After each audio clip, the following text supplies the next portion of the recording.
भाई आजाद सर में स्वागत है। जैसा कि दोस्तों जानते हैं कि हम आपको पॉलिटिकल साइंस और हिस्ट्री पढ़ा रहे हैं, जिसमें हमने पॉलिटिकल साइंस क्लास 12th के लिए पहला चैप्टर ध्रुवीयता का अंत से कुछ क्लासेज हमने दी थी, 4 वीडियो बनाई थी। आज दोस्तों हम लोग बात करने जा रहे हैं कि जिस सोवियत संघ का निर्माण 1917 में हुआ था और 1991 तक अपने आते आते पतन के रास्ते पे पहुंच गया।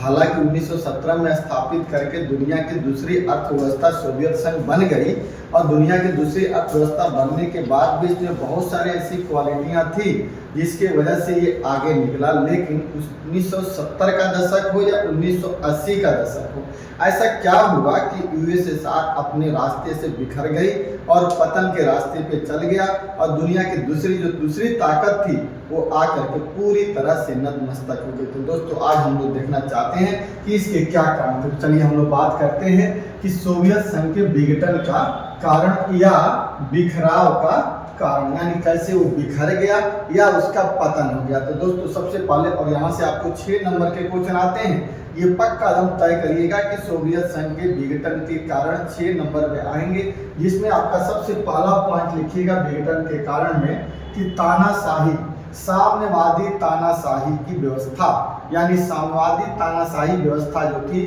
कहीं ना कहीं सोवियत संघ के पतन के कारण बनी, जिसके अंदर कई कारण थे। देखिए जैसे कि तानाशाही व्यवस्था में एक ही राजनीतिक दल का होना। देखिए कोई भी सरकार हो, अगर वहां पर एक ही पार्टी अगर लंबे समय तक शासन में रहती है तो निश्चित तौर पे वह पार्टी तानाशाही के रास्ते से गुजरना शुरू कर देती है। और चूंकि यूएसएसआर में एक ही पार्टी के रूप में कम्युनिस्ट पार्टी को दर्जा मिला था और इसीलिए वो धीरे धीरे तानाशाही होने लगी थी, जिसके कारण लोगों को मौलिक अधिकारों का अभाव होने लगा। मौलिक अधिकारों का अभाव। देखिए दोस्तों जब भी आप लिखोगे तो नंबर 1 लिखोगे क्या कि साम्यवादी तानाशाही, और इसके अंदर जो कारण बताओगे, एक कारण के अंदर एक राजनीतिक दल का होना, यानी एक ही पार्टी का होना।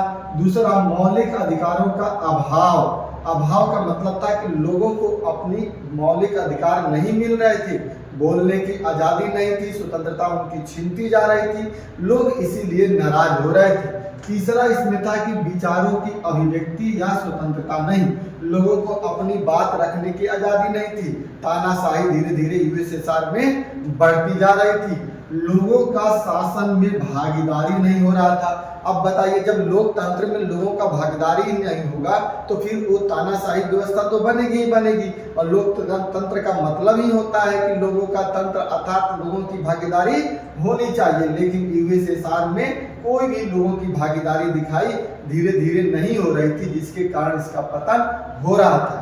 और इन सारे तीनों कारणों का परिणाम ये निकला कि लोग क्या करने लगे, लोकतंत्र की मांग करने लगे। और लोकतंत्र की मांग जब कहीं होने लगती है तो निश्चित तौर पे तानाशाही व्यवस्था का अंत का परिणाम दिखने लगता है।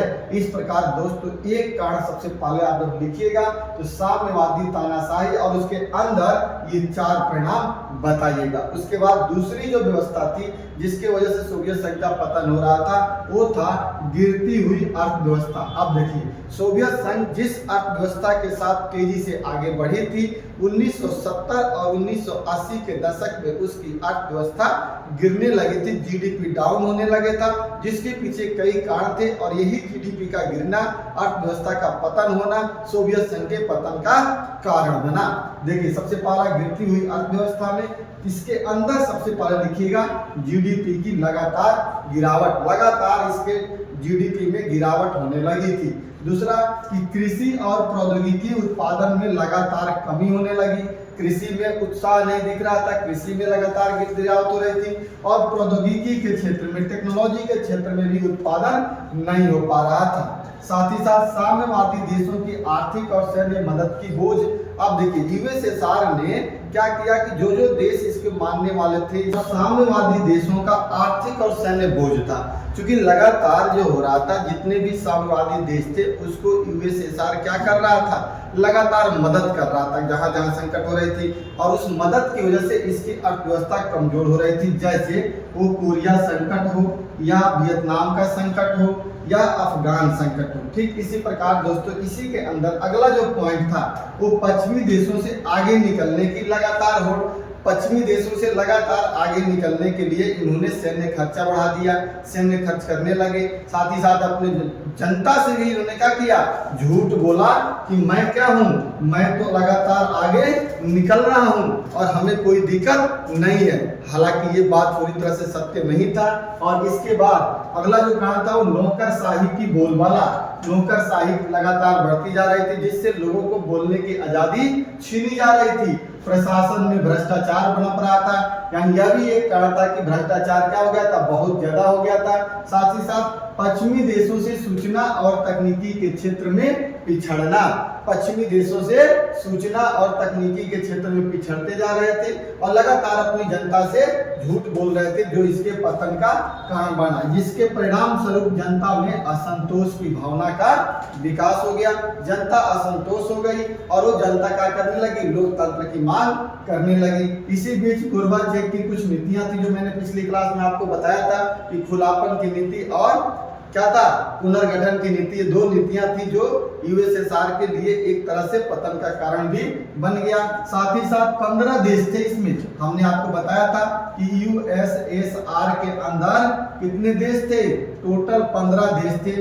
इन 15 देशों में से एक रूस का सबसे ज्यादा महत्व दिया जा रहा था, जिसके कारण अन्य जो 14 देश थे वो भी तो नाराज थे, वो भी तो चाह रहे थे कि हमारा महत्व हो, जिसके कारण रूस का ज्यादा महत्व होना अन्य राज्यों अन्य देशों का नाराजगी थी। और शक्तियों का लास्ट लिखिएगा दोस्तों, शक्तियों का केंद्रीकरण। बात कर रहे थे कि सोवियत संघ के विघटन का क्या कारण था। अब देखिए सोवियत संघ का जब विघटन हो गया, कई ऐसे कारण थे जिसके कारण 25 दिसंबर 1991 को सोवियत संघ का विघटन हो गया। तो अब सवाल दोस्तों यहाँ से अगला 6 नंबर का आता है, 6 मार्क्स का सवाल आता है कि सोवियत संघ के विघटन का परिणाम क्या निकला। तो दोस्तों अब हम लोग बात करते हैं परिणाम, जो बहुत ही इजी है और लगातार ये आपके सीबीएसई बोर्ड में पूछा जाता है, वो प्री बोर्ड हो या सीबीएसई का बोर्ड हो।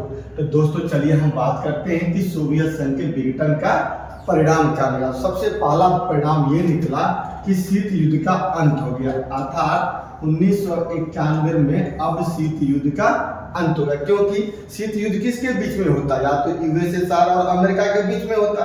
अब जब यूएसएसआर रहा ही नहीं तो सोवियत अमेरिका किससे लड़ेगा, अकेले तो लड़ेगा नहीं।